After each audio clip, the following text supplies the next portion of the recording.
So today I'm gonna try my new Japanese graphite watercolors out, and I've already swatched it just to see what they look like, and these are the colors.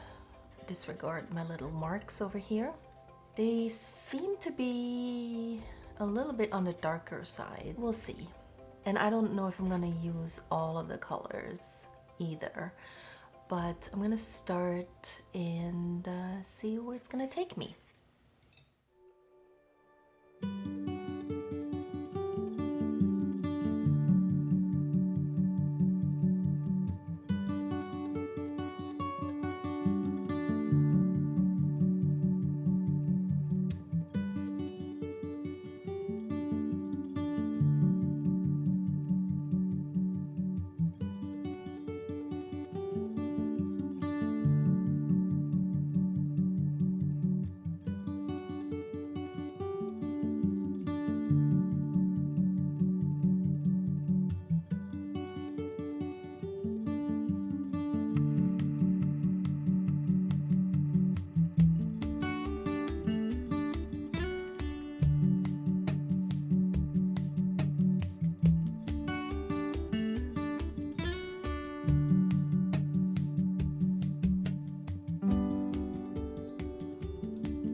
So here are my final thoughts in regards to these graphite colors.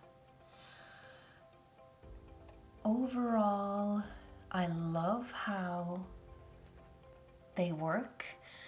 They are super pigmented and it doesn't take a lot of water to activate them. And I love the fact that you can rub the spoon over it and make it kind of shiny. And I only tried it on the middle piece here because that was the darkest. I noticed that it doesn't show up on the lesser pigmented areas. I love the colors, although they are very dark. Like I would have liked for the yellow to be a little bit lighter. Yes, you know, the less color you use, the less pigment, the lighter it gets. But when you use a lot of pigment, it gets really dark. It's almost like a Aztec gold, maybe, without the shine. Of course, you know, you could rub it with the spoon again and then it would probably shine a little bit more. And then I did go over the purple with my Uniball white pen, and I thought it was a permanent pen, but maybe it's not. And so the white turned kind of purplish. I don't know if the camera will pick this up. Overall, I like it. But yeah, I think next time I want to incorporate it with just regular watercolors and just mix it in with that and see if that works better. Like if it brings in a little bit more light. I tried to lighten it up with the gold, but I mean, the gold shows up really nicely on top of the paint. But yeah, I don't know if I succeeded in lightening it up. You know, I don't know. What do you think? Oh, and if you were curious what what this tool was, the stamping tool that I used, it's actually sold by a cookie baking decorating store named Borderlands Bakery. And it's a small dauber. It's spongy. And so if you make it wet, like I hadn't used it ever before, so the first few dots didn't really turn out super round. But after a while, I was able to get some round dots going. And so yeah, Borderlands Bakery, they're located in, I think, Sacramento, California. Why do I have this? Well, I'm also a cookie decorator and I have another YouTube channel called Busy Bee Cookies where I decorate cookies and I paint on them. So that's why I have this, because I also work on cookies. I'm sure they have something like this in the art world. I just happen to have this on hand, so I wanted to use it. That's it for today. Let me know if you have any questions. I'll be happy to answer. And I will see you in one of my future videos. Take care. Bye.